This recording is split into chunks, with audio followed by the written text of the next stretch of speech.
va pouvoir commencer ce moment de culte. Je sais que vous êtes venus pour louer le Seigneur, le glorifier, le bénir. Je vous invite à vous lever et on va chanter ensemble le premier cantique, le numéro 82. Majesté.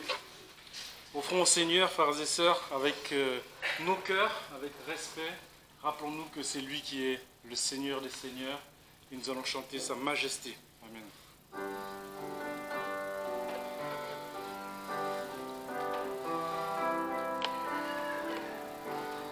Ensemble. Majesté, à lui la majesté, à Jésus soit louange, honneur et gloire.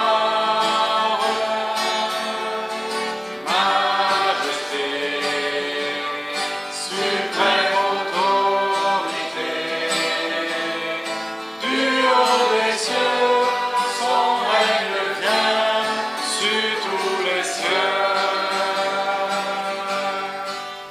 Exaltons et célébrons le nom de Jésus. Glorifions et proclamons Jésus-Christ le roi. Majesté, sur lui la majesté, dans notre cœur.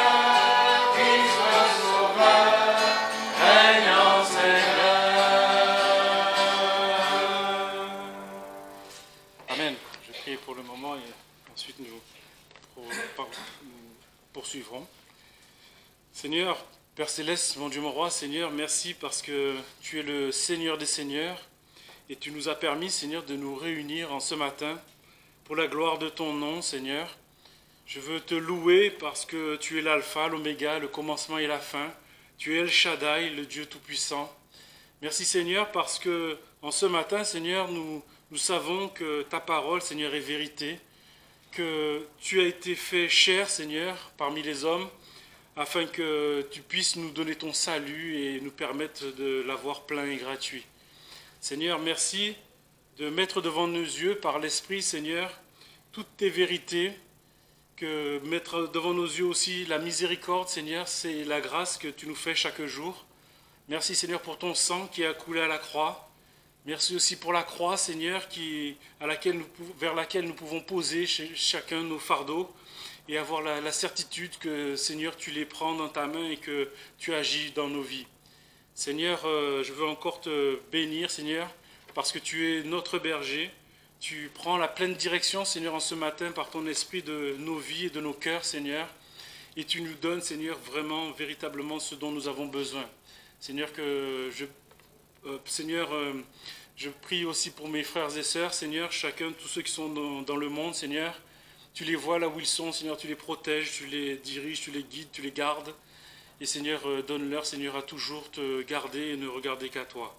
Seigneur, je t'ai prié pour ta gloire, au nom de Jésus. Amen. Asseyez-vous. Seigneur soit béni. On va poursuivre avec le cantique numéro 8. Amen. Voilà, c'est ça. Éternel, fais-moi connaître tes voies. Dans un monde incertain, cette prière reste toujours actuelle, vous le voyez. Et le psalmiste nous rappelle que le Seigneur peut diriger nos sentiers et il est digne de recevoir toute gloire.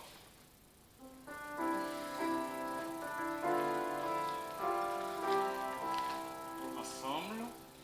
Éternel.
Amen.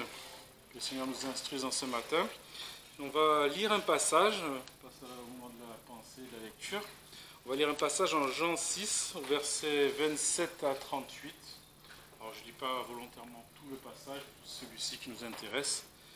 Et bien sûr, je vous laisse le soin à vos méditations, le soin de le lire en entier. Donc ce passage se situe après que Jésus se soit éloigné de la foule qui le cherchait après avoir multiplié les pains.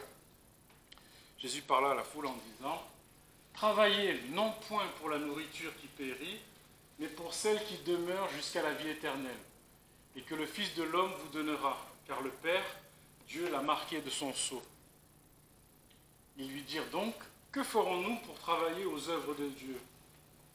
Jésus leur répondit « C'est ici l'œuvre de Dieu, que vous croyez en celui qui l'a envoyé. » Alors ils lui dirent « Quel miracle fais-tu donc, que nous le voyons et que nous croyons en toi? Quelle œuvre fais-tu? Nos pères ont mangé la manne dans le désert, selon qu'il est écrit, il leur a donné à manger le pain du ciel. » Et Jésus leur dit, en vérité, je vous le dis, Moïse ne vous a point donné le pain du ciel, mais mon Père vous donne le vrai pain du ciel. Car le pain de Dieu est celui qui est descendu du ciel et qui donne la vie au monde. Ils lui dirent, Seigneur, donne-nous toujours de ce pain-là. Et Jésus leur répondit, je suis le pain de vie, celui qui vient à moi n'aura jamais faim, et celui qui croit en moi n'aura jamais soif. Mais je vous l'ai dit, vous m'avez vu, et vous ne croyez point. Tout ce que le Père me donne viendra à moi, et je ne mettrai point dehors celui qui vient à moi. Car je suis descendu du ciel pour faire non ma volonté, mais la volonté de celui qui m'a envoyé. Amen. Frères et sœurs, vouloir rester dans la volonté de Dieu n'est pas une simple décision ponctuelle, mais une attitude de vie. Cela signifie que nous devons orienter nos choix, nos pensées, nos actions selon ce que Dieu déclare de bon, juste et vrai dans sa parole. On va lire Romains 12 au verset 2, qui nous rappelle que tout cela commence par un changement intérieur. Voilà ce qui est dit. « Et ne vous conformez point au présent siècle, mais soyez transformés par le renouvellement de votre esprit, afin que vous éprouviez que la volonté de Dieu est bonne, agréable et parfaite. » Le Saint-Esprit nous donne à avoir du discernement sur ce que Dieu veut pour nous. Ce n'est pas un automatisme de notre corps, mais l'Esprit de Dieu nous accompagne dans notre marche volontaire avec Christ, cette même marche dans laquelle on apprend à reconnaître la voix de Dieu à travers la lecture de la Bible, l'observation des choses, la méditation et les conseils éclairés. Dans le psaume 143, verset 10, on va le lire, le psalmiste nous dit « Enseigne-moi à faire ta volonté, car tu es mon Dieu, et que ton bon esprit me conduise dans le droit chemin. » Il nous montre que cette volonté s'apprend et se développe avec le temps. Faire la volonté du Seigneur nécessite de la patience et de l'écoute, car notre nature humaine cherchera toujours à nous éloigner de tout ce qui est de l'esprit. Même Jésus, selon Jean 6 au verset 38, a choisi de faire la volonté de son Père, non la sienne. Il y est. Alors, je vais vous le lire.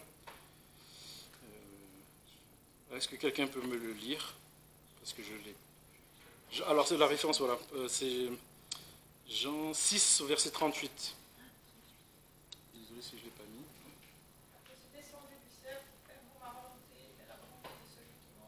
Amen.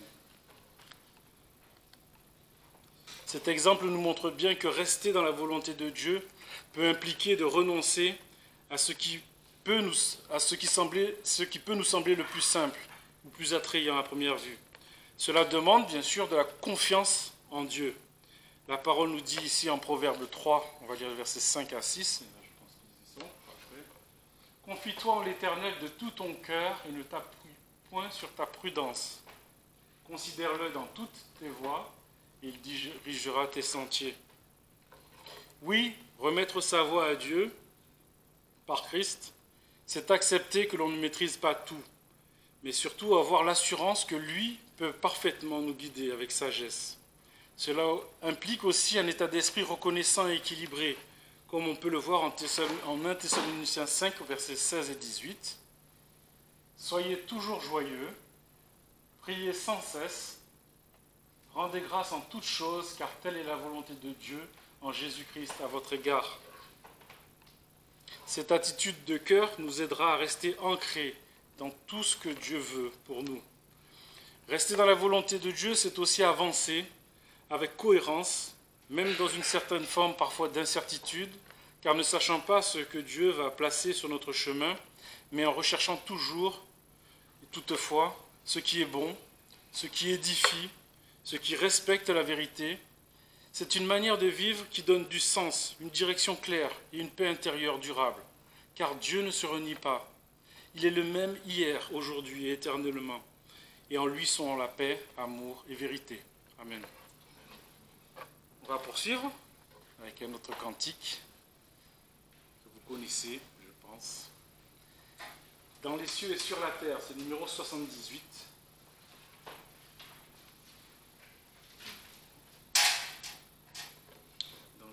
Sur la terre. Amen. Ensemble. Dans les cieux et sur la terre, il n'est aucun plus doux, aucun cœur préfère, au nom de Christ pour nous. Quel beau nom, quel beau nom, porte loin de l'éternel. Quel beau nom, quel beau nom, que celui d'Emmanuel. Quelque grand que soit un homme, qu'il soit prince ou qu'il soit roi, de quelque dont on le nomme, Jésus est plus grand pour moi. Quel beau nom, quel beau nom, porte loin de l'éternel. Quel beau nom, que celui d'Emmanuel. Les séraphins, les archanges portent des noms glorieux, mais le plus beau nom des anges aurait-il me rendre heureux. Quel beau nom, porte loin de l'éternel. Quel beau nom,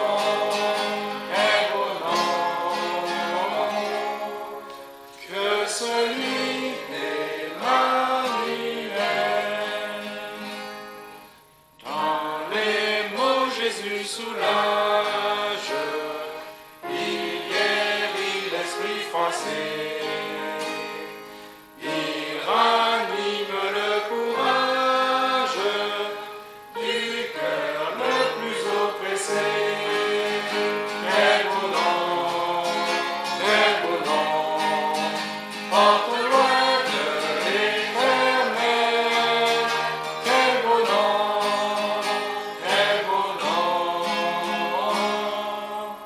que celui d'Emmanuel. Amen. Quel merveilleux nom que celui de Jésus-Christ, Emmanuel. Nous allons poursuivre. On va donc passer au moment du verset du mois. Je le lis donc. Romains 10 au verset 9. Il faudra l'apprendre par cœur, bien sûr. Elle dit que si tu confesses de ta bouche que Jésus est le Seigneur et que tu crois dans ton cœur que Dieu l'a ressuscité des morts, tu seras sauvé. Amen. Laissez la place pour le message. Je vous invite à vous lever. On va chanter le cantique numéro 324, comme un fleuve immense. Alors ce chant, bien sûr, ce chant nous parle de l'amour de Dieu, vaste, profond, qui coule comme un fleuve immense, sans fin. Laissons-nous toucher par ce chant nouveau et qui nous donne, que nous soyons touchés par la grâce et la paix que le Seigneur donne à chacun.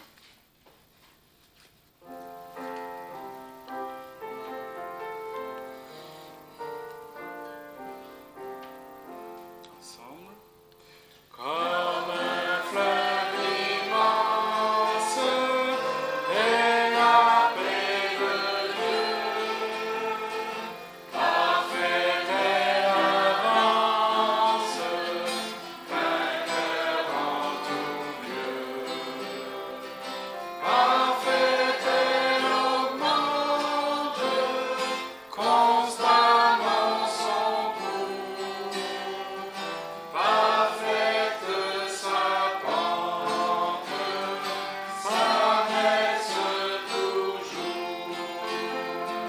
Fondée sur Dieu même, nos cœurs à jamais ont pour bien suprême sa parfaite paix. Sous ta main meurtrie se brise mon roi, tout par ennemie faite contre moi. Rien ne peut me nuire, ni troubler mon cœur. Tu veux me conduire, tu seras vainqueur. Fondé sur Dieu même, nos cœurs à jamais ont pour bien suprême sa parfaite paix. Tu traces ma voie, j'y marche avec foi. L'épreuve et la joie me viennent de toi. Cadran de nos vies, marque chaque jour les heureux délires du soleil d'amour. Fondé sur Dieu même, nos cœurs à jamais ont pour bien suprême sa parfaite paix. Océan de gloire, paix de mon sauveur, gage de victoire, effort de bonheur. Ta grâce infinie coulant nuit et jour, inonde ma vie de vagues d'amour. Selon ta promesse, ô Jésus mon roi, je trouve sans cesse paix parfaite en toi. Amen. Alors, avant même de lire le texte, je sais que j'ai prêché sur le même sujet c'est-à-dire que j'ai plus de notion du temps, si c'est il y a quelques mois, s'il y a quelques années, peu importe. Ce thème-là, je l'ai déjà prêché, mais à chaque fois que je reviens dessus, ça reprend vie. Donc, il y a des chapitres particuliers on pourrait qualifier d'étranges un tout petit peu dans la Bible. Vous prenez Ézéchiel 37, ces ossements desséchés dans une vallée qui se rassemblent, qui reprennent vie, et après il y a de la chair qui vient dessus. Enfin, c'est un chapitre un peu, l'image est forte et un peu étrange. Dans l'Apocalypse, il y a aussi des images très fortes. Mais enfin, tout ça, c'est un langage prophétique. C'est une image. À chaque fois, la chose, l'image, nous envoie à une vérité. Mais là, il y a un texte dans le Nouveau Testament, dans les Épîtres, il y a des images, mais Mais en général, c'est dogmatique, c'est de l'enseignement. Et là, typiquement, il y a un chapitre qu'on va voir, et en gros qui s'inscrit dans les chapitres 6 à 8 de l'Épître aux Romains, donc on va aller dans l'Épître aux Romains. Mais ce chapitre, en fait, est bien étrange aussi. Quand on est habitué, parce qu'on a grandi avec des chapitres bibliques et tout ça, mais quand on prend un tout petit peu de recul, reconnaissons qu'il est spécial. On va aller dans Romains chapitre 6. Je vais juste vous prendre un verset, mais je vais vous donner le titre, pour une fois, le titre, qui sera volontairement un peu bizarre. Bonne nouvelle, nous sommes morts. Voilà, Romains chapitre 6, on va voir au verset 7, ce verset en introduction, et après on va survoler et étudier tout le chapitre 6. Mais le verset 7 est notre introduction. Celui qui est mort est affranchi du péché. Voilà. Si vous voulez être libre du péché, vous n'avez qu'à mourir. Étonnant, non? Quand on y réfléchit un tout petit peu. Enfin, là, les gens dans le monde vont dire, s'il y a quelque chose qui vous gêne, on va changer les mots, ou on va vous donner des conseils pour faire ci, ne pas faire ça. Mais là, Dieu est radical, il dit, si vous êtes mort, vous êtes libre du péché. Et c'est vrai. Si on est mort, il n'y a plus rien qui nous tente, il n'y a plus rien qui peut nous faire tomber, on est déjà enseveli sous terre. Bon, mais il faut comprendre ce que ça veut dire. Et la bonne nouvelle, c'est pas que nous soyons morts, c'est que nous soyons libres du péché. C'est ça la bonne nouvelle.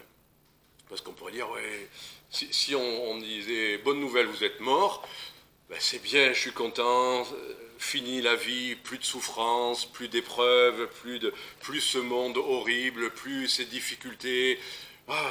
Quelle bonne nouvelle, je suis mort. Bon. C'est pas ça. La bonne nouvelle, c'est que nous soyons libres du péché. Et justement, qu'est-ce qui va nous convaincre? Je ne vais pas le lire intégralement parce qu'on va voir quasiment tous les versets dans le déroulement. Mais qu'est-ce qui me fait dire que ce chapitre est un chapitre qui parle de la liberté du péché? Écoutez, les questions qui sont posées. On va faire vraiment comme une étude biblique, en fait.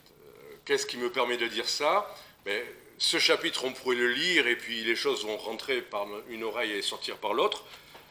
Mais ça n'est qu'à partir du moment où on comprend les choses que les choses s'enracinent dans notre pensée. Donc, verset 1, l'introduction, c'est « Que dirons-nous » Que dirons-nous donc? Demeurerons-nous dans le péché afin que la grâce abonde? Nullement. Ça, c'est une question.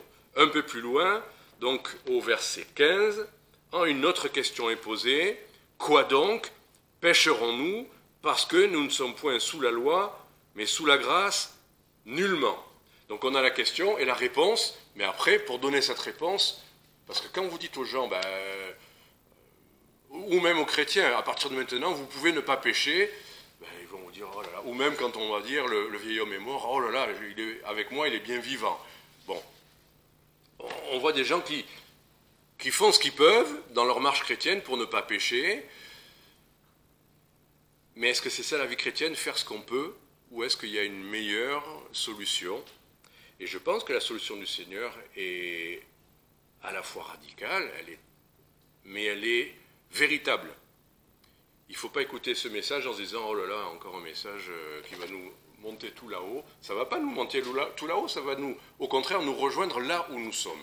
Donc la première question, donc le chapitre, effectivement, va parler de la question du péché, du rapport entre la grâce, la loi et le péché. Romains 7 va parler vraiment du rapport avec la loi pour un chrétien, et Romains 8 va nous parler de la liberté du péché grâce à l'Esprit de Dieu. Donc on a 3 chapitres, comme on a Romains 9 à 11 qui sont des chapitres qui parlent d'Israël, là on a Romains 6, 7 et 8 qui sont des chapitres qui parlent du péché dans la vie du chrétien. Parce qu'on est sous la grâce, on ne pêche plus, ou au contraire on est libre, enfin on ne sait plus exactement ce qu'il en est. Mais là, le sujet, c'est de nous dire, déjà, nullement, le chrétien n'est pas, par la grâce de Dieu, libre de péché. Nullement. L'affirmation est catégorique. Alors, comment est-ce possible? Comment, pour un chrétien, est-il possible de ne pas pécher? Parce qu'on sait qu'avec la grâce de Dieu, on a reçu le pardon des péchés. Mais la Bible est claire aussi, elle parle de délivrance et de liberté. Et de liberté de ne pas pécher. Donc c'est ce qu'on va voir. Mais il me semble que ce chapitre-là va nous dire qu'il y a d'abord des choses qu'il faut savoir. Ça ne se fait pas comme ça. Il y a des choses qu'il faut savoir pour pouvoir être libre des péchés. Peut-être que Dieu a déjà fait quelque chose, mais si nous ne le savons pas, peut-être que nous n'allons pas le vivre. Après ce savoir, il va falloir qu'il y ait une partie de mise en pratique. Le savoir ne suffit pas. Le savoir dogmatique, théorique ne suffit pas. Il y a une part que nous devons mettre en pratique. Et puis on verra en troisième point, il y a une insistance ou on va dire une piqûre de rappel, parce qu'après avoir entendu et peut-être nous avoir disposés à mettre en pratique, le Seigneur nous presse un peu, on va le voir. Donc, savoir, j'emploie volontairement ce mot-là, parce qu'on vient de le lire, il est verset 3, ne savez-vous pas? On a cette première affirmation, il y a quelque chose qu'il faut savoir. Verset 16, même expression, ne savez-vous pas? Donc en posant cette question, c'est un peu comme une petite piqûre, hein, de dire, mais quoi, comment, vous n'êtes pas au courant de ces choses, ne savez-vous pas? Donc, ayant dit cela, ensuite, regardez au verset 6, il dit, sachant que. Verset 9, sachant que. Donc on voit bien que dans la pensée de Dieu, pour être libre du péché, il faut déjà savoir quelque chose.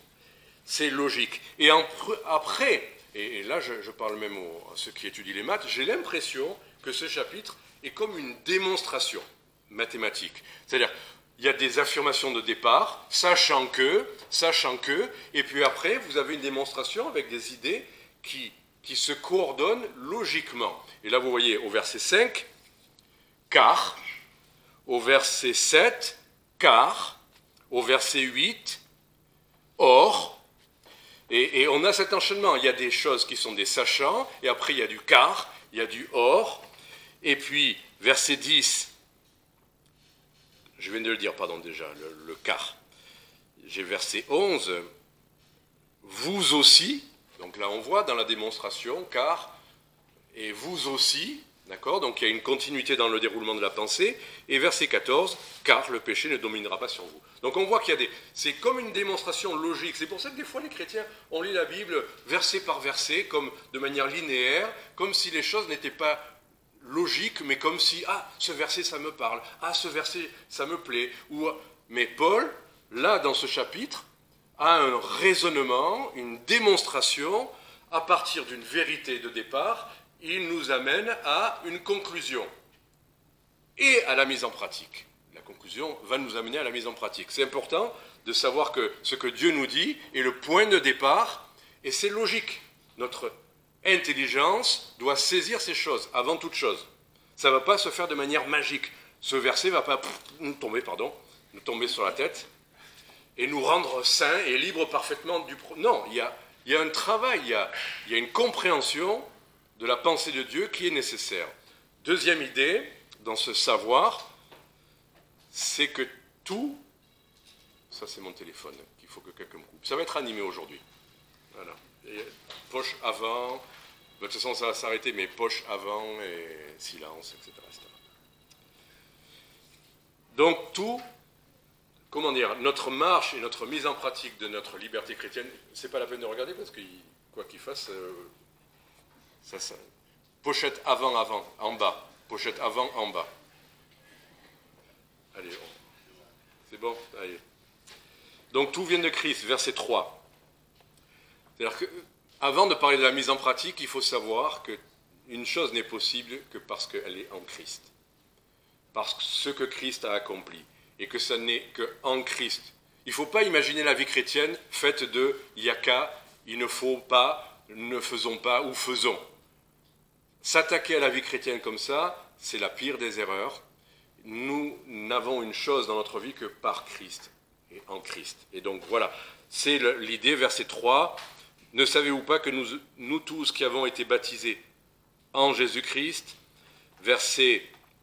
Bon, après, c'est tout le déroulement, mais le verset 8, « Si nous sommes morts avec Christ, nous croyons que nous vivrons avec lui. » Verset 9, « Sachant que Christ est ressuscité des morts, ne meurt plus, que la mort n'a plus de pouvoir en lui. » Donc, déjà, rappelons-nous que notre vie chrétienne, ça n'est pas de mettre en pratique c'est de regarder à Christ, de nous rappeler ce qu'il a accompli pour nous, ce qu'il a fait en nous, ce qu'il fait pour nous. C'est toujours à partir de Christ. Vouloir faire reposer la marche chrétienne sur nos épaules, nous avons une participation à fournir, mais elle commence toujours avec ce que Christ a accompli et ce que nous avons en lui. Voilà, ça c'est une idée importante. Et verset 4, là on comprend ce que Christ a fait pour nous. On pourrait dire, ah mais Christ est mort pour nos péchés, donc par son sang on est lavé, on est purifié, et maintenant on peut lui obéir. Le pardon ne permet pas nécessairement la marche. Il faut en être capable, il faut être aidé pour ça. Et alors là, le Seigneur nous fait rentrer dans ce qui s'est passé quand nous avons cru. Verset 4, nous avons, c'est au passé, nous avons donc été ensevelis avec lui par le baptême en sa mort. Nous avons donc, ce qui fait qu'on est mort, c'est que nous avons été ensevelis avec lui dans le baptême, dans l'immersion. Le mot baptême nous ferait penser que c'est le moment où on s'est fait baptiser par aspersion. Non, même par immersion, non, c'est spirituel. C'est pas le jour où on s'est fait baptiser, parce que c'était au nom du Père, du Fils et du Saint-Esprit, c'est pas ce jour-là que la chose spirituelle s'est accomplie. À quel moment nous avons été ensevelis avec lui? C'est le jour où nous avons cru en lui.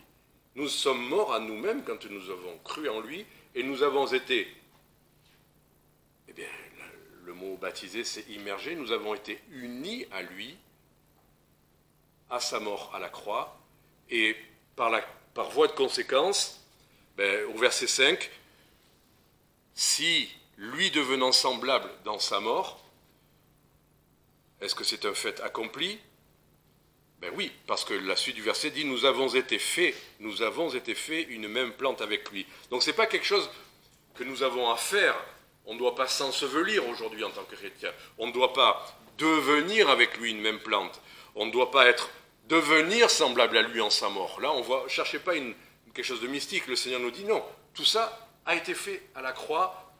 Et le jour où nous avons cru, nous avons été associés. Nous sommes devenus une plante avec lui. Nous lui sommes devenus semblables en sa mort. C'est un fait. C'est ça qui ensuite permet de dire que nous sommes morts déjà. Parce que c'est un fait. Et là, peut-être que nous ne l'avions pas compris, peut-être que nous ne le saisissons pas parfaitement, mais c'est un fait. Et notre vie chrétienne n'est possible que par cette mort qui a déjà été accomplie. Ne nous faisons pas mourir, nous sommes morts. Nous avons été rendus semblables à lui. Nous sommes devenus... C'est donc quelque chose de fait. Comme quelqu'un qui est né, il est né. Et ce n'est pas ses efforts en criant, en gesticulant ou en buvant du lait qui va changer sa nouvelle naissance, ou sa naissance, pardon. C'est le fait qu'il est né, point à la ligne. Et nous sommes, en devenant des enfants de Dieu, nous sommes passés par cette expérience. Ce n'est pas des mystiques, ce n'est pas les pasteurs, ce n'est pas les missionnaires, ce n'est pas les gens qui ont tout compris, ce n'est pas les gens qui sont plus consacrés. C'est un fait. Un chrétien, c'est d'être passé par cette expérience. Sans même le savoir, sans même l'avoir compris. Donc nous avons été rendus semblables en sa mort, nous sommes devenus une même plante, et regardez verset 6, sachant que notre vieil homme a été crucifié avec lui. A été crucifié avec lui. Ne cherchons pas, par je ne sais quelle souffrance, privation ou quel mystique, à nous crucifier avec lui. Nous avons été crucifiés avec Christ. D'accord? Donc c'est le point de départ. C'est un fait pour tous les vrais chrétiens. Pas les chrétiens les plus consacrés, les vrais chrétiens. Donc voilà, on regarde au passé et le Seigneur nous dit, sachant que. Donc, maintenant nous le savons. Si nous n'étions pas au courant, maintenant nous le savons. Et donc la conclusion, verset 7, celui qui est mort est affranchi du péché. Intéressant, affranchi, ça veut dire qu'avant on était esclaves, non? Nous étions esclaves du péché. Et c'est pour ça qu'un peu plus loin on va expliquer la question de mort. Peut-être ça peut nous aider de le voir maintenant d'ailleurs. Quand dans la Bible il y a le mot mort, ça peut avoir plusieurs sens. Il y a la mort éternelle, loin de Dieu. Il y a la mort spirituelle. Et là, c'est un peu moins clair. Mais là, on va voir qu'il ne s'agit pas de la mort de l'Épître aux Éphésiens, chapitre 1, où nous étions déjà morts quand nous étions inconvertis. D'accord ? Éphésiens chapitre 1, chapitre 2, verset 1. Et vous, là, il parle de notre ancienne vie, et vous étiez morts dans vos fautes et dans vos péchés, dans lesquels vous avez marché autrefois selon le prince, etc., etc. Donc, naturellement, nous sommes morts dans le sens coupés de Dieu. Parce qu'il est évident que c'était des êtres vivants qui étaient déjà morts dans leur péché. Ils vivaient dans le péché, donc ils étaient morts spirituellement. Donc on était déjà morts avant notre conversion. Donc ce n'est pas de cette mort-là dont nous parle l'apôtre Paul. Ça, c'est la mort spirituelle. On est coupé de Dieu. Mais quand on vient et qu'on est enseveli avec Christ, c'est la mort au péché dont il est question. Ce n'est pas la mort à cause du péché qui nous sépare de Dieu, c'est la mort au péché. Et c'est là où le mot mort n'a pas du tout la même connotation que dans l'Épître aux Éphésiens. Quand le Seigneur nous parle d'une bonne nouvelle d'être mort à, c'est qu'il veut dire, là pour le coup, séparé du péché. Le péché n'a plus d'autorité sur nous, le péché n'a plus son pouvoir sur nous. Nous ne lui sommes plus redevables. Nous n'avons plus, et on va le voir, je m'arrête là parce que sinon je développe trop. Mais donc, juste qu'il fallait bien comprendre qu'il y a la mort spirituelle.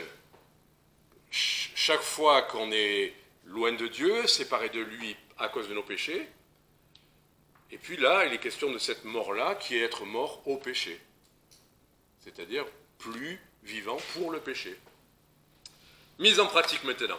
Donc vous l'avez compris, il faut que notre mise en pratique soit ancrée dans cette réalité qu'on vient de voir. D'accord ? Donc la mise en pratique, c'est là où les mots sont très clairs. Maintenant qu'on a vu le raisonnement quasi mathématique, logique de sachant que, car, sachant que, etc., etc., ben maintenant, la conclusion, c'est, verset 11, vous aussi, donc vous aussi c'est intéressant. C'est qui les autres alors ? Non, ce n'est pas les autres, c'est Christ qui est mort. C'est ça tout le déroulement logique, c'est que puisque Christ est mort à la croix et qu'il est ressuscité, vous aussi, puisque vous avez été fait une même plante avec lui, puisque vous avez été unis à lui, rendus semblables à lui, dans sa mort, même nature, ben vous aussi, avec lui, vous allez mourir, vous êtes mort déjà, mais aussi vous allez ressusciter. Vous avez non seulement la résurrection qui vous est promise pour l'éternité, mais aussi une vie de ressuscité. C'est pour ça que la Bible nous parle de nouvelle naissance, de nouvelles créatures. Et là, on va voir des versets qui parlent de... par exemple, si on revenait au verset 5, « Puisque nous avons été faits une même plante avec lui, nous le serons aussi à sa résurrection. Puisqu'on est mort avec lui à sa résurrection, nous serons semblables aussi. » C'est-à-dire que tout ce que Christ a été, nous le devons aussi. Et ça, c'est pas nous, c'est lui qui le fait. C'est parce qu'on est unis à lui. Donc, verset 11, « Vous aussi, puisque Christ, d'accord, vous aussi, eh bien, considérez-vous comme morts au péché, mais vivant à Dieu en Jésus-Christ, notre Seigneur. » C'est intéressant. Puisque c'est un fait, alors, maintenant, votre part, c'est de vous considérer tel que Dieu vous dit que vous êtes. Si aujourd'hui je vous dis, vous êtes des enfants de Dieu, c'est bien parce que Dieu vous le dit que vous le savez. Ça ne se voit pas, excusez-moi. Sur aucun d'entre nous, ça se voit. Il n'y en a pas un qui brille, il n'y en a pas un qui a une aura, il n'y en a pas un qui est parfait, il n'y en a pas... Non. Mais c'est un fait, et nous le croyons. Mais il faut l'accepter. Il faut le croire et l'accepter parce que Dieu le dit. Même s'il nous a donné les arts de son esprit qui nous l'attestent aussi, et son esprit qui en nous rend témoignage que nous sommes enfants de Dieu. Mais quand même, le point de départ, c'est de l'accepter. Dieu dit, tout ce que je viens de vous dire, maintenant, votre part, c'est considérez-vous. C'est-à-dire, acceptez cette idée, saisissez-la, croyez-la, considérez-vous. Là, j'ai des idées, je ne vais pas être long, mais le mariage. La veille du mariage, vous n'êtes pas marié. Le jour où vous vous mariez, à partir du moment où c'est fait, vous êtes marié à partir de là. Et personne ne le remet en question. À partir de ce moment où vous êtes engagé, vous êtes maintenant un seul couple et vous allez vivre ensemble, etc., etc. Donc, il faut se considérer. C'est comme si après le mariage, on a fait les vœux, on a fait tout ça, et puis après, oh, mais je ne sais pas si je l'ai vraiment fait, je ne sais pas, je ne me sens pas changé. Mais tu n'as pas question de te sentir, tu es marié maintenant. Hein. Tu as pris position publiquement, tu l'as dit, c'est fait. Et d'ailleurs, il y a un témoignage qui est rendu publiquement, parce que maintenant, tu ne pourras pas, selon tes états d'âme, changer d'avis, dire « Ah non, aujourd'hui, je ne me sens pas marié, tiens. Non, aujourd'hui, je suis... » Vous voyez comme c'est pareil. C'est un fait, nous sommes morts avec lui et vivants avec lui, mais il faut vous considérer. À partir de là, il faut vous considérer comme mort au péché et vivant à Dieu en Jésus-Christ, notre Seigneur. Les deux, c'est les deux jambes de la vie chrétienne. La vie chrétienne n'est pas de faire tous ces efforts pour « Oh Seigneur, je n'ai pas compris vraiment bien cette idée de la mort, et tant que je n'ai pas bien compris cette idée de la mort, je ne peux rien faire pour toi. Hein. Et quand j'aurai compris, quand vraiment j'aurai bien saisi ça, là je vais commencer à vivre pour toi, là je serai vraiment libre. » Non, les deux vont ensemble. Et il y en a qui ne veulent pas entendre parler de la mort, et qui disent « Qu'est-ce que je peux faire pour toi, Seigneur? Tel que je suis, je te servirai, j'irai partout, je ferai tous les dons que tu me donnes pour l'Église, je vais le faire. » Et des gens qui changent absolument pas de leur ancienne vie et qui veulent servir Dieu. Les deux ne vont pas ensemble non plus. C'est-à-dire nous avons deux jambes, essayez de courir sur une jambe. Vous choisissez, moi j'aime beaucoup l'idée de la mort à moi-même. Ok, je vais pas le faire. Et moi non, moi je choisis l'autre jambe, la droite, elle est beaucoup plus puissante, je vais maintenant vivre pour Dieu, mais je ne veux pas mourir à moi-même. Je ne veux pas accepter cette idée de la mort à moi-même. C'est deux jambes. Les deux vont ensemble. Mort au péché, mais vivant à Dieu en Jésus-Christ notre Seigneur. Vivant à Dieu en Jésus-Christ notre Seigneur. Verset 12. Là, j'aime bien, parce que quand il y a questions de mise en pratique, les mots sont simples, et on ne peut pas discuter. Que le péché ne règne donc point dans votre corps mortel pour lui obéir en ses convoitises. Voilà. Le péché va nous donner dans le corps des convoitises, parce qu'on croit que quand on est affranchi, ça veut dire qu'on aura « Ah, ça y est, maintenant, j'ai plus rien ». Plus aucune convoitise, plus aucune tentation, il n'y a plus rien. Maintenant, oh là là, je suis vraiment libre, je vole. Je me laisse porter par le vent. Bien sûr que même en tant que chrétien, on va avoir des attaques, des tentations, mais à foison. Le vieil homme est mort, donc je ne devrais plus être tenté par ça. Mais arrêtez, le vieil homme est mort, il a été crucifié, mais vous serez encore tenté.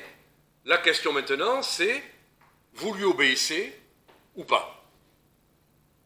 Oh mais il a été crucifié, comment ça se fait qu'il me parle? Bien sûr, il est mort, tout à fait, mais la vieille nature est toujours là. Mais elle est morte. Oui, elle est morte, mais en attendant, comme une fleur qui est coupée, elle est toujours bien vivante. La question, maintenant, c'est, vous lui obéissez ou pas? Quand vous étiez esclave, quand nous étions esclaves, on n'avait pas le choix. Un esclave obéit. Et donc les gens qui n'ont pas l'Esprit de Dieu, qui ne connaissent pas Jésus-Christ, n'arrivent pas à sortir de tel ou tel péché, de tel ou tel qu'ils appellent addiction, ou tel mauvais trait de caractère, ils n'ont pas le moyen de faire autrement, ils sont esclaves, ils obéissent à leur maître, ils obéissent à leur convoitise, et ils n'ont envie que de ça, il n'y a que ça qui les intéresse, et ils peuvent retomber dedans, même s'ils trouvent que c'est mal. Mais nous, chrétiens, nous pouvons dire non à notre ancien maître. Nous sommes affranchis, nous avons été rachetés, et en plus, on a même le pouvoir de lui dire non. Et on peut, quel délice, ne pas obéir. Ça devrait nous plaire, ça, puisqu'on est tellement bien disposé à la désobéissance. Eh bien, désobéissez, pour une fois.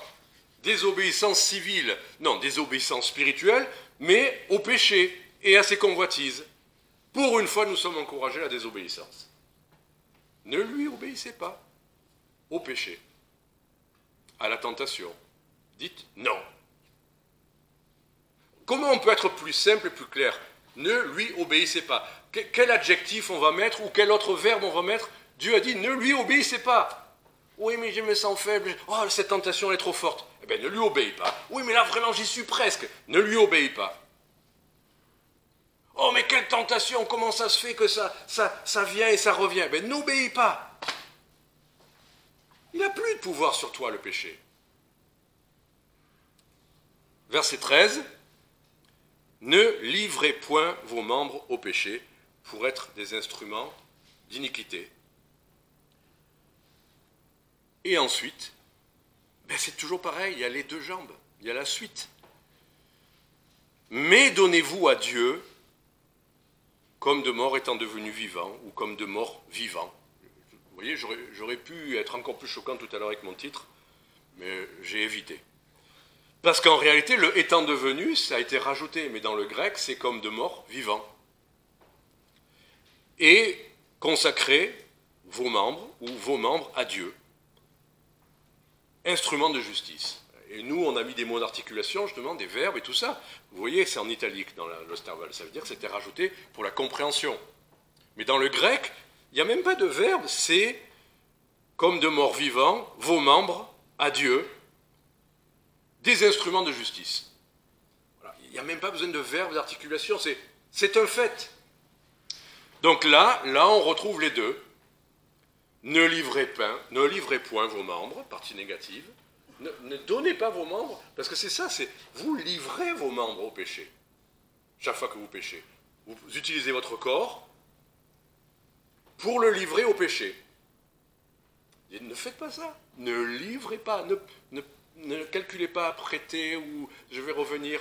Ne livrez pas vos membres au péché. Mais, et c'est nécessairement la deuxième partie, donnez-vous à Dieu comme de mort étant devenu vivant. Notre vie chrétienne n'est pas de passer notre temps à résister au péché pour ne pas pécher. Il y a cette partie-là, oui, il y a écrit « Résistez au diable et il fuira l'un de vous ». Il y a des moments où il faut résister à la tentation. Même Jésus a été tenté 3 fois. Et le diable est revenu 3 fois. Et sa tentation était forte. Il a tapé sur un point faible. La faim, ce qui était légitime. À chaque fois, Jésus a résisté en disant « Oui, mais il est aussi écrit ». La parole lui a donné la force de résister. Sa décision de n'obéir qu'au Père et pas justement se livrer à Satan lui a donné ce qu'il fallait pour résister.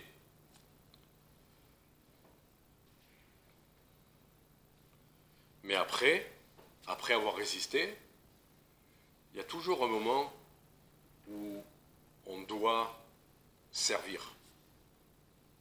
On ne résiste pas pour dire « ça y est, j'ai résisté, merci Seigneur, aujourd'hui j'ai pas péché au péché ». C'est pour servir, on n'est pas là pour résister au diable. Résister au diable c'est nécessaire, mais il faut servir Dieu. Mais donnez-vous à Dieu. Alors là, on a beaucoup de chants qui parlent de se donner à Dieu. Et on a ces moments très forts, justement au moment du baptême, où on dit « Ah, je prends toujours ce chant, mais dans mon cœur, j'ai choisi de suivre Jésus-Christ. Ah, je serai appelé, non, je ne pécherai plus, non, maintenant je te sers. » Et puis après, vous voyez la vie des chrétiens. On a des belles chansons, et on a des moments émotionnellement où vraiment on dit « Ah, Seigneur, je me donne à toi. »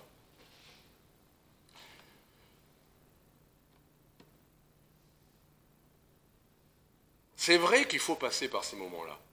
Parce que s'il n'y a pas une décision initiale, il n'y aura pas grand-chose derrière. Il y aura pas. C'est vrai. On a besoin de ces moments où on dit oui à Dieu, où on accepte ce qu'il nous demande, où on veut et on choisit et on lui dit, et quitte à le dire publiquement, on veut vivre pour lui. Il y a ces moments-là. Comme le mariage, tiens. Il y a ces jours-là où c'est beau, où c'est fort, on est ému, et on est vrai. Ce n'est pas un mensonge, on ne se moque pas de Dieu, on est sincère. Mais après, il y a le quotidien. Et comme le mariage. Maintenant, on le dit, je suis tout à toi, je me donne à toi. Voilà. Époux, épouse, on se donne l'un à l'autre. Et après, vous avez la vie. 1 an, 5 ans, 20 ans, 40 ans. Je vais faire peur, 70 ans.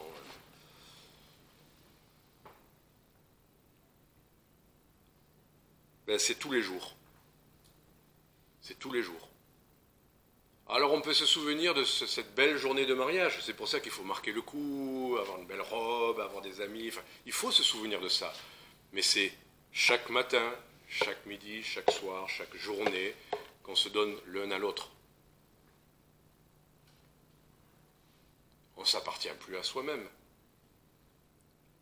Bon, je ne vais pas rentrer dans toutes les implications qu'il y a, mais c'est évident que si on se donne, on ne peut pas dire non après. Si on a donné quelque chose, on ne peut pas faire ce qu'on veut après, sans tenir compte de l'autre. Allez, là je parle de Dieu. Donnez-vous à Dieu. On ne peut pas faire une belle déclaration et puis après faire ce qu'on veut avec sa vie, son temps. Non. Romains 12, 1 dit, tout à l'heure on a lu Romains 12, 2, mais je vous lis le 1. Je vous exhorte donc, frères, par les compassions de Dieu, à offrir. Là, il ne parle pas d'une journée de consécration lors d'un camp chrétien autour d'un feu, même si ces choses-là sont bonnes. Il parle d'offrir vos corps comme un sacrifice vivant, saint, agréable à Dieu, c'est votre culte raisonnable. Le culte, c'est quoi? C'est juste le dimanche? Mais non, le culte, c'est notre vie. C'est tous les jours. C'est un culte raisonnable.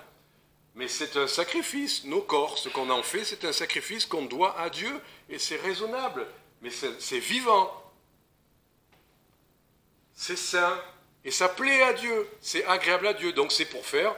Et j'aimais beaucoup le partage de notre frère tout à l'heure, James, qui parlait de vivre dans la volonté de Dieu. C'est pas toujours facile. Il y a des moments d'accord. Mais c'est vouloir soumettre sa vie, notre vie, nos activités, notre temps, nos pensées, nos corps. Nos corps appartiennent à Dieu. Et ça m'aide cette semaine en préparant ce message, ça m'a souvent aidé à faire des choix.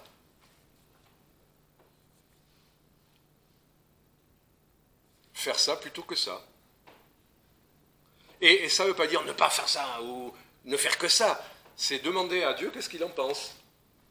Là, voilà, Seigneur, dans mon cœur, j'essaye de discerner ça ou ça. Des fois, le Seigneur dit repos, des fois, le Seigneur dit bosse, des fois, le Seigneur vas-y, ou le Seigneur te dit non, enfin, t'inquiète pas pour ça. Enfin, faire ce qui plaît à Dieu. Lui demander son avis. C'est à la fois, bien sûr, ne pas faire les choses qui lui déplaisent, dont on le sait, on n'a pas besoin de lui demander. Seigneur, est-ce que tu es pour que j'aille en boîte de nuit cette nuit et que je flirte avec quelqu'un? Seigneur, qu'est-ce que tu en penses? Ne posez pas la question, s'il vous plaît. Seigneur, est-ce que tu es pour que je boive une bouteille de whisky, là Voilà, soyons sérieux. Mais après, il y a des choses de comment on conduit nos journées. Telle ou telle chose. Offrir nos corps comme un sacrifice vivant, ça lui appartient. Et dernière idée sur ce plan-là,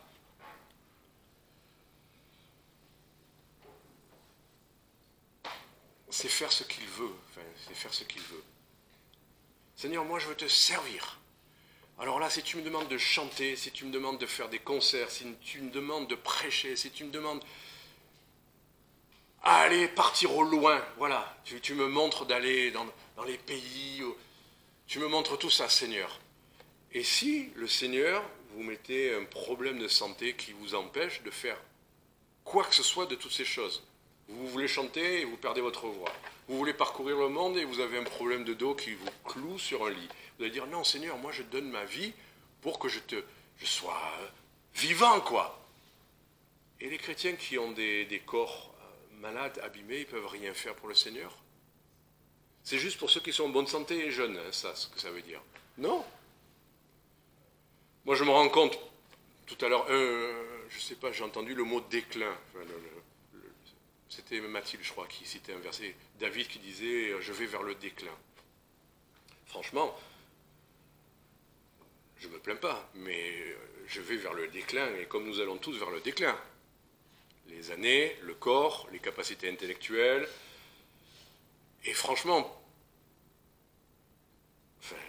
ce matin encore, mon dos, et j'ai bataillé parce que j'essaie de me tenir debout, je ne suis pas sûr, je me dis mais qu'est-ce qui va se passer encore aujourd'hui, il pleut, donc les jours où il pleut, c'est les moments où j'ai des crises, Seigneur, et je vois se profiler tous ces voyages, les milliers de kilomètres, un mois.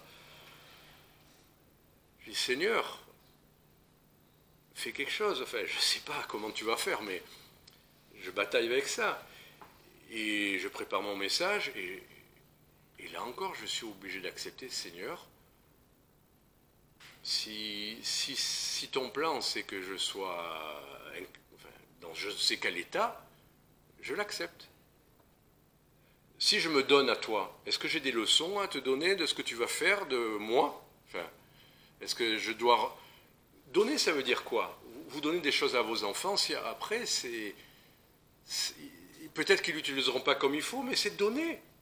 Si je me suis donné à Dieu, si Dieu décide pour son plan de me faire passer par telle ou telle chose qui ne me plaît pas, c'est donner.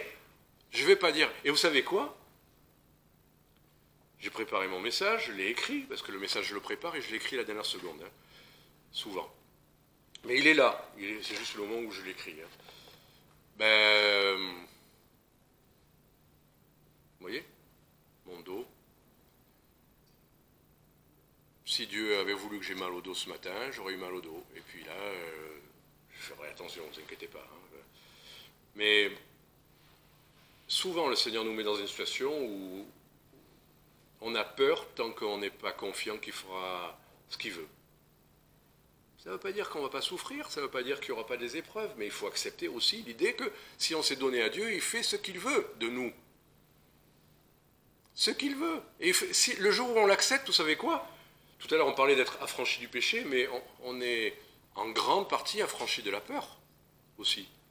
Parce que souvent, ce qui nous paralyse, c'est la peur. De ne pas aller là, de ne pas vouloir ça, et qu'on ne veut pas passer par ça, on veut bien le servir. Quand on dit donnez-vous à Dieu, on s'imagine tous faire des choses extraordinaires, où on vole, on saute de montagne en montagne. Et puis vous en avez qui sont sur des chaises roulantes, et puis vous en avez qui... Et si Dieu veut, pour le ministère, qu'on passe par telle ou telle chose, et ça m'a apaisé, de dire Seigneur, c'est comme tu veux. Voilà.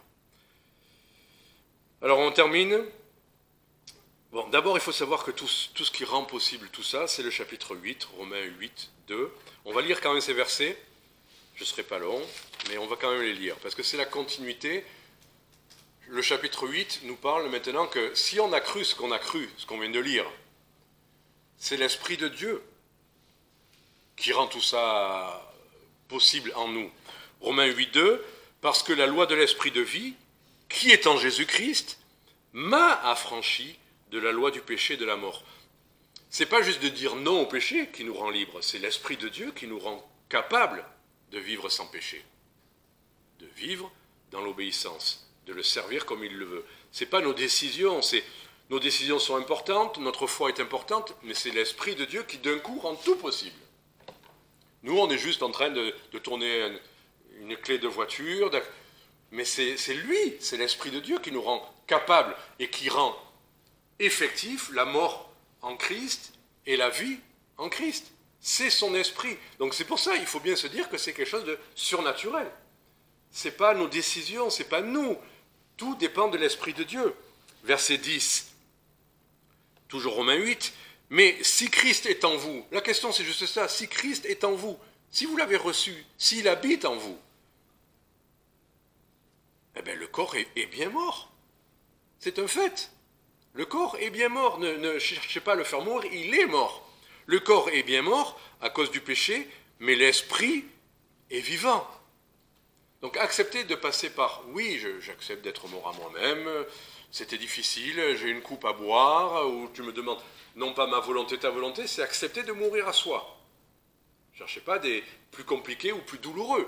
C'est soumettre sa volonté à celle du Père, en acceptant qu'il puisse y avoir des coupes, en acceptant qu'il puisse y avoir des infirmités, en acceptant qu'il puisse y avoir des épreuves, en acceptant, parce que ça fait partie. C'est comme vous voulez gagner la Coupe du Monde de rugby, mais surtout, pas de contact. Hein.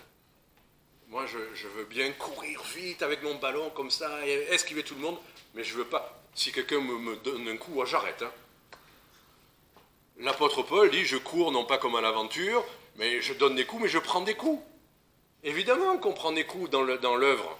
Si on veut servir le Seigneur, évidemment qu'il y aura des épreuves. Et il faut l'accepter. Il n'y a pas un serviteur de Dieu qui ne soit passé par des épreuves. Il n'y a pas une personne qui va servir le Seigneur sans être passé par des moments comme ça. Je pourrais parler de Spurgeon, mais voilà. Spurgeon était un grand prédicateur, comme on dit, enfin, béni, etc. Mais effroyablement dépressif, passant par des épisodes de dépression terribles. Mais grâce à ça, il a pu aider des gens qui avaient ce genre d'état. Combien de serviteurs ont dû passer par des choses terribles pour avoir un cœur et une compréhension de ceux qui passaient par les mêmes choses.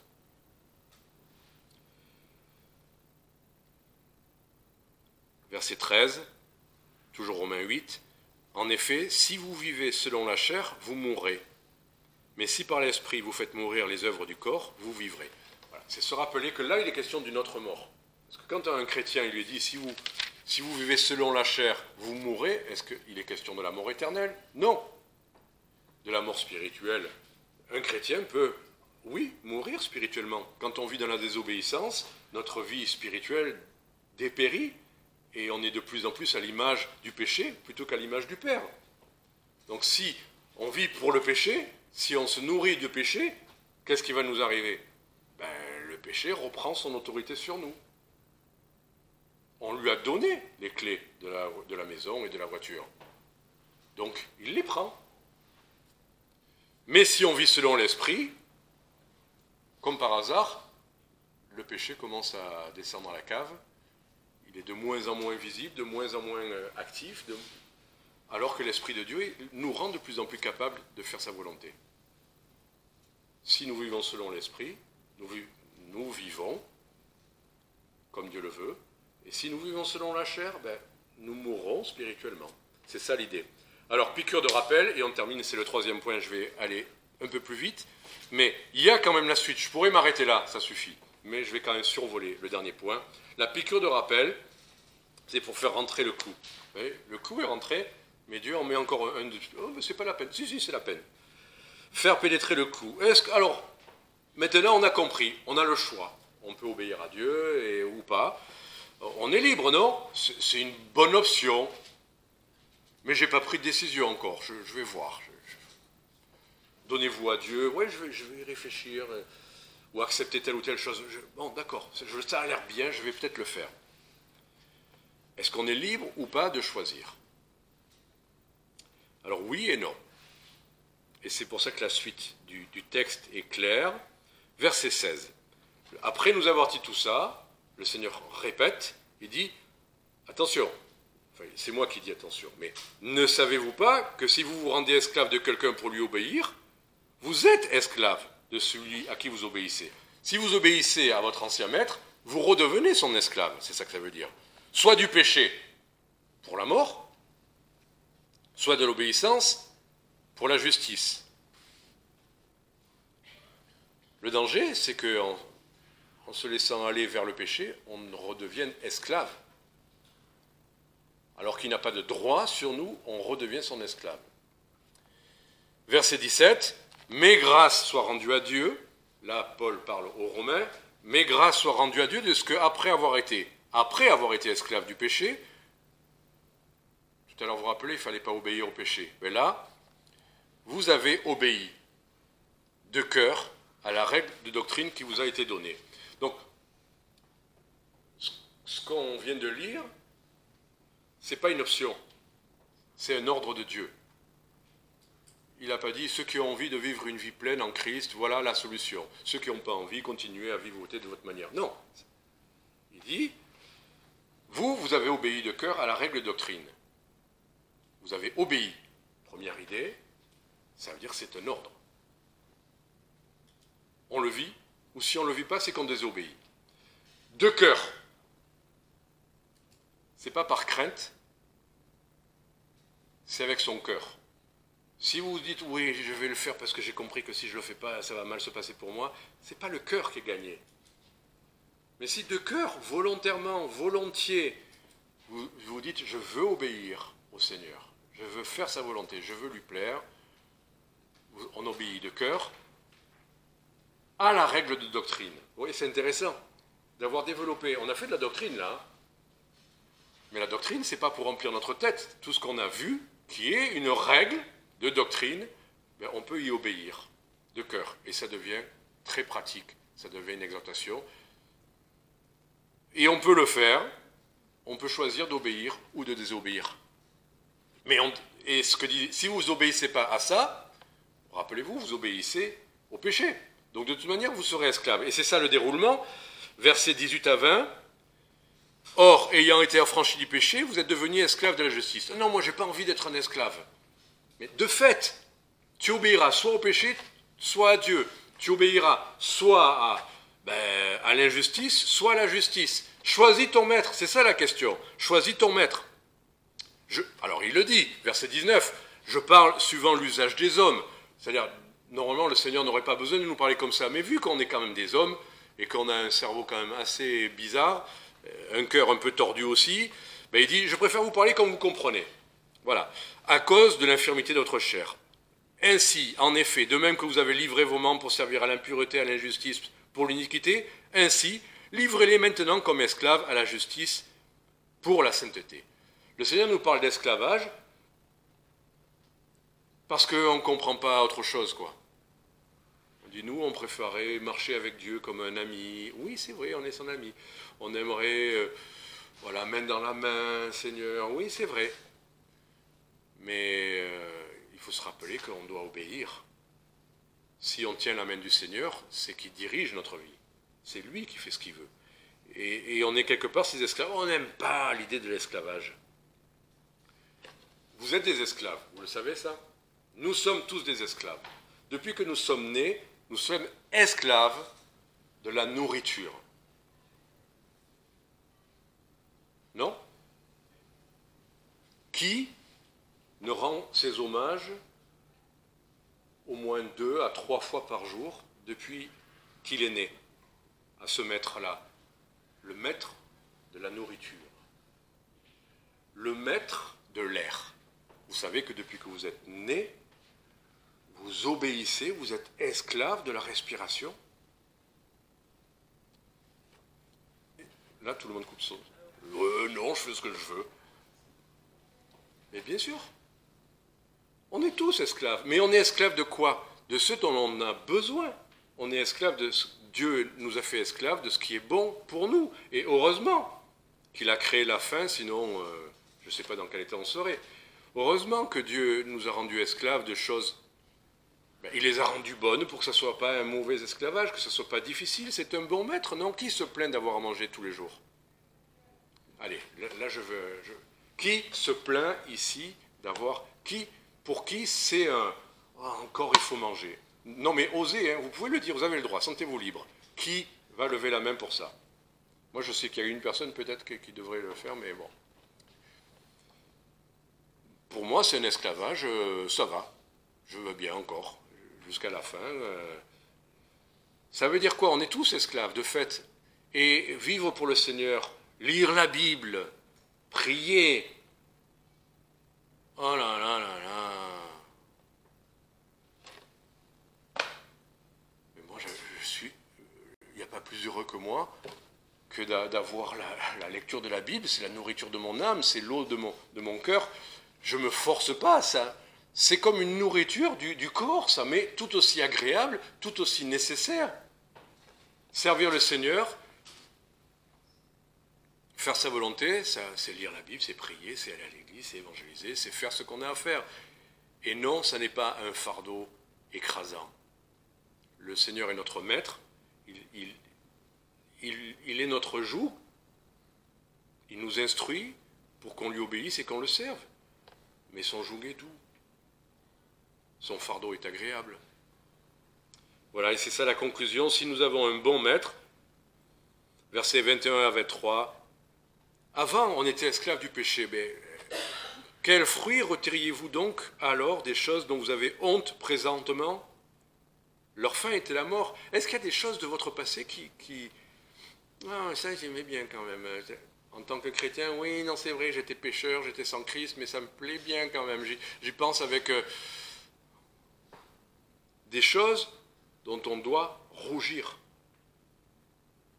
Franchement, il n'y a rien de mon passé sans Christ après lequel je soupire. Mais alors, rien.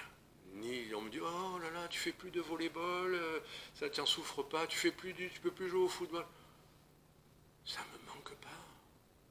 Pour moi, c'était une idole. C'est pas le cas pour tout le monde, mais pour moi, c'était une idole le sport. Ça me manque pas. Non, si on m'envoie le ballon, j'aurais envie de, par réflexe pavlovien peut-être, je sais pas, enfin, ou l'autre cerveau là.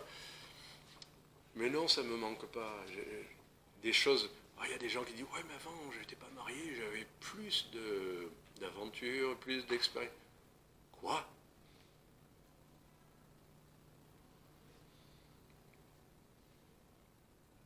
Des choses dont on devrait rougir. Avant, je rigolais avec mes copains, soirée, on pouvait boire, on se tapait, on faisait des virées, on faisait des trucs. Des choses dont on devrait rougir. Non, c'est mauvais fruit. Leur fin, c'est la mort. Vous faites un mauvais maître, vous avez des mauvais fruits. Et le mauvais fruit, la fin, c'est quoi? C'est la mort. En revanche, verset 22, maintenant que nous sommes affranchis du péché et esclaves de Dieu, vous en retirez pour fruit la sainteté. Oh, c'est dur la sainteté de pas tomber dans le péché tout. Non, vous avez pour fruit la sainteté et pour fin la vie éternelle.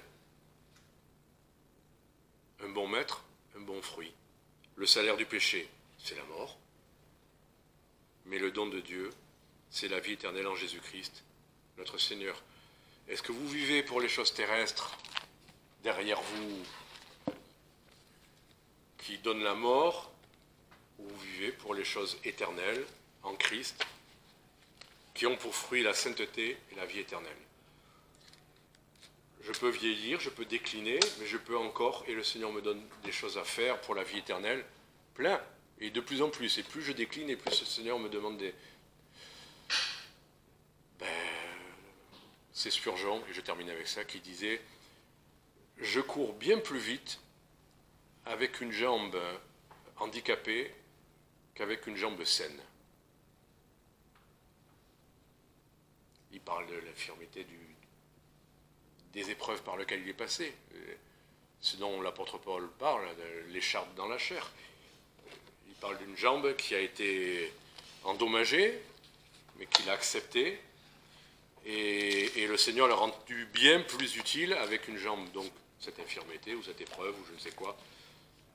Donc, n'ayons pas peur des épreuves que le Seigneur peut permettre dans nos vies. S'il juge bon de nous faire passer par là, c'est pour le meilleur. Voilà, que le Seigneur vous bénisse. Je vous invite à vous lever parce qu'on va chanter le dernier cantique, numéro 339. Et comme vous le voyez inscrit, soyez-en persuadés, mon Dieu est bon, il est très bon, il est si bon. Qu'est-ce que nous allons chanter ?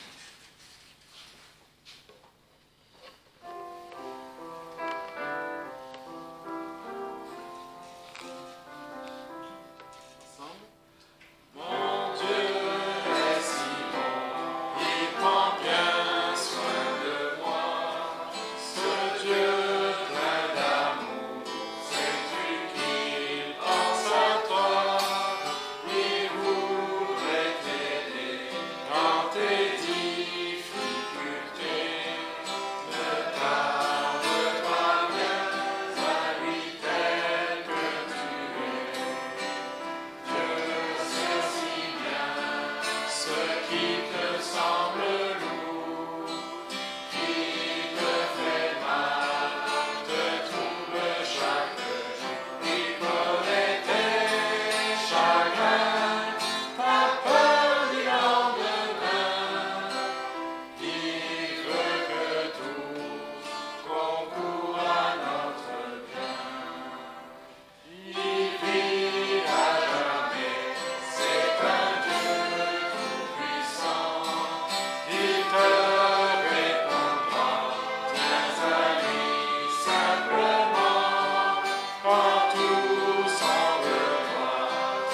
Dimanche à tous, frères et sœurs.